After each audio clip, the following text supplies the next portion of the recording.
അതിന് ഉത്തരം ഞാൻ പറയാം. ഞാൻ ആ കാറ് തരില്ല അത് ഓർത്ത്. നമ്മൾ എടുത്തു വെച്ചേക്കത് സെക്കൻഡ് പാർട്ടിന് വേണ്ടേ. അപ്പൊ ദിലീപേട്ട ആഗ്രഹം കൊണ്ട് ചോദിക്കുകയാണ്, CID മൂസയ്ക്ക് ഒരു 2ാം ഭാഗം ഉണ്ടാവും? നമുക്ക് റെഡിയാക്കാന്ന്. കാരണം വെച്ചാൽ ഈ തരത്തിലെ സിനിമ അന്ന് അതൊരു പരീക്ഷണ ചിത്രമായിരുന്നു. ആ സിനിമ ആദ്യം സെൻസർ കഴിഞ്ഞിട്ട് അതിന്റെ കോപ്പി എടുക്കുന്ന സമയത്ത് തിരുവനന്തപുരത്തുള്ള അതിന്റെ നമ്മുടെ ആ പടത്തിന്റെ PR തന്നെ കുറെ പേരുണ്ടായിരുന്നു. ആ സിനിമ ഇരുന്ന് കാണുമ്പോൾ ഞാൻ ചോദിച്ചു എങ്ങനെയുണ്ടെന്ന് ചോദിച്ചു.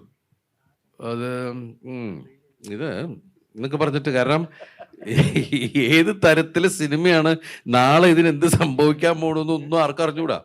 പക്ഷെ നമുക്കൊരു തോന്നലുണ്ടല്ലോ, നമുക്ക് തോന്നിയ മണ്ടത്തരങ്ങളും നമുക്ക് തോന്നിയ ചില ഇങ്ങനെ ആയിക്കൂടെ എന്നൊക്കെ തോന്നുന്ന കാര്യങ്ങൾ ചെയ്തൊരു സിനിമയാണത്. ആ സിനിമ ഇപ്പൊ 2-3 തലമുറയായിട്ട് ആ കുറിച്ച് സിനിമയെ കുറിച്ച് സംസാരിക്കും. നമ്മൾ ഇന്നും അതിന്റെ 2ാം ഭാഗത്തെ കുറിച്ച് സംസാരിക്കുന്നത്. റീ-റിലീസ് പ്ലാൻ ഉണ്ടോ?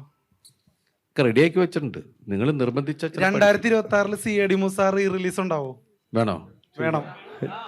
നമ്മളിത് കൊണ്ടുവന്നിട്ട് അവസാനം പ്രിന്റ് ആൻഡ് പബ്ലിസിറ്റി കാശ് കൊടുക്കാൻ പറ്റാണ്ടായി പോരുത്. ഇല്ല ആലോചിക്കില്ലെന്ന് ആദ്യമേ പറഞ്ഞേക്കാട്ടോ.